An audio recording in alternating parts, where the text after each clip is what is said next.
Yeah. Obviously, a huge opportunity for us. It's as a club what we've wanted to do since we began here, which is be in finals, fighting for trophies, putting ourselves in the best spot. So when this opportunity comes up, it's our name being called. Putting ourselves in final after final for the last couple of years that have gotten us this opportunity now to come and fight for another big opportunity. So it's not by accident. Obviously, some things had to happen, but that's football. Happens all the time in this world. So we've put ourselves in that position, and now we will be ready to go for tomorrow. On a personal level, can you talk a little bit about the excitement of going through this? There's a lot of great players who have never played in this tournament. Yeah. Well, I don't think many players. It's going to be a huge opportunity to play on the world stage. There's very few ways to do that in CONCACAF. Like in our region, it's hard to get to the world stage, and so to be able to play against some teams that you can usually only see on TV is special. I don't want to discount, though, what this club has done and what kind of a club we are, too. There's been a lot of talk about, going and playing against these high-class organizations and teams, and I want to put our name in that hat, too. This isn't a charity tournament. This isn't like we don't have an opportunity to go and win some big games in this tournament. So we've got a club that wants to not only get in, but also go make a splash in the tournament. Can you talk about the challenge that America poses and some of the players that they have that are just going to be very dangerous? Well, yeah, the league is growing like crazy here. Even in just the last 5 years, last 10 years that I've been in the league, it's such a different league than it is now. I mean, Club America. Oh, not the United States. Okay, say your question again. The challenge that Club America presents, some of the players that they have that are going to be dangerous that you have to face. Got it. Okay. Yeah, they're an incredibly talented team. There's a reason they're also on the other side of this play-in game. They have dominated Liga MX for the last 3-4 years. They've got an amazing team. They work hard. They play together. And they have a lot of individual talent. There's no question it's going to be a battle out there, and we think we're ready for it. And the friendly game early this year, what you guys can take advantage from that game and that you can use it for different? Yeah, it's helpful to see them in person and not just video against them playing against other teams. Obviously, a much different part in the season for us and for them, us being preseason, them coming here for a friendly, all the travel for not really high stakes. So it's different. The intensity, the environment, all of that stuff will be, 100-fold for our game tomorrow. So there's little pieces of things you can learn and take away from, and then there's a lot that'll change for tomorrow. It'll be a battle. Ryan, talk a little bit about what you learned from the Leon final. Of course, another Liga MX team. They come into BMO, beat you. Does that reminisce with you for this game at all? Yeah, there's not very many of us left that played in that final against Leon, and that's what's funny about these tournaments is a lot of times the team that won and got you into the tournament isn't the team that's there to actually play the tournament, and so to be a part of that final, this means even more to me because I know how much we fought to put ourselves there, how much we thought, especially in Leon getting an away goal, we felt like we could come back home and take care of business, and they were a really good team that year. We still obviously have some major regrets in that game, but this in a sense is a way to redeem that and get us that berth into the Club World Cup.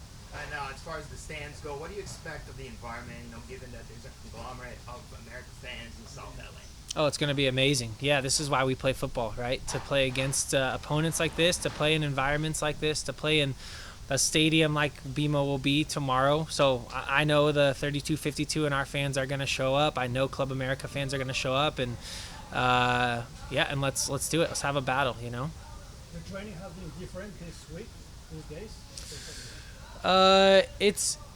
I think there's a heightened sense of desire for the players to go play. I think there's a heightened sense of what's on the line, but For us, the club here focuses on doing what we do, trying not to adapt too much to the height of the moment or the height of the feelings or the emotions, and just be what we are here at LAFC. And we're convinced that if we play our football, that we can come out on top. So that's been our goal this week. Did you practice penalty kicks these days? We don't practice penalty kicks often, but some guys have taken some penalty kicks after training, since that's a possibility, with this match. But I would say that has not been our focus or our goal to go to penalties. Taking penalty? We have taken penalties. Taking penalty? I have taken a penalty, or two, or three. Any other questions? What, how do you feel about where this team is right now? We saw some early season ups and downs, kind of finding yourselves, and in the last month, this team seems to be kind of falling into stride. Yeah, I agree with that statement. I think it's right. That happens, in seasons where you just can't find the right rhythm, and then you click into that rhythm, and I think we're there, and now we are kind of on the cusp of getting into. We've had a lot of an undefeated streak, but not a lot of wins that we can build on. So I think we're right there to start building up these wins, and I think it starts tomorrow. And then in a game of this magnitude, the importance of having someone like Denis. Yeah, the way that our league is structured here, and the way that they structure their teams in Liga MX is different, and with salary caps and player structure and all that stuff. And so here, our designated players, these guys that we bring in and in very few limited spots, are a huge piece of what our team does on and off the field. And Denis been I don't know if you could pick a better player to have fill that role for your team than Denis Bouanga, with his effort, his skill in the attack, his time in the locker room, his all of that, and we're gonna need him tomorrow. There's no question about that. We're gonna need him tomorrow, and that's the way that the league is set up. You need those big guys to come and play, and that's why you pay him the big bucks to show up for these big moments. Yeah, he did some things on that wing that not a lot of other players can do. Certainly Yeah. not in this region. Yeah, I totally agree. I think he's different. He's special in the way that he plays, and we're gonna need him for tomorrow. Okay, we'll do one last question. We'll go online to Joseph Hippolito. Joseph, unmute and go ahead.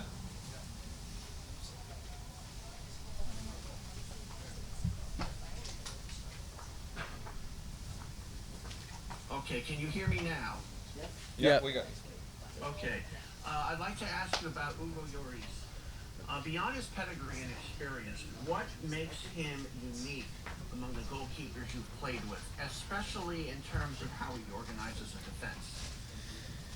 Yeah, you can't say beyond his pedigree and experience, because that is who he is and that is what he brings. He knows the game better than almost anybody I've played with. There's very few people on one hand that I can say that I've played with that have understood football in such a way. He knows where shots are going before they're hit. He's got a read on players and their body and the way that they move that is just different. He's been huge for us for the last multiple seasons that he's been here. And in terms of organization, this guy has a passion for the game that just comes out on the field. So you hear him all game long, organizing, shifting, moving guys where they need to be, partially making his job a little bit easier, but also making our team stronger. And you hear all the time that defensive shape starts with the keeper, starts from the very, very back, and he's honestly the best example that I've seen of that.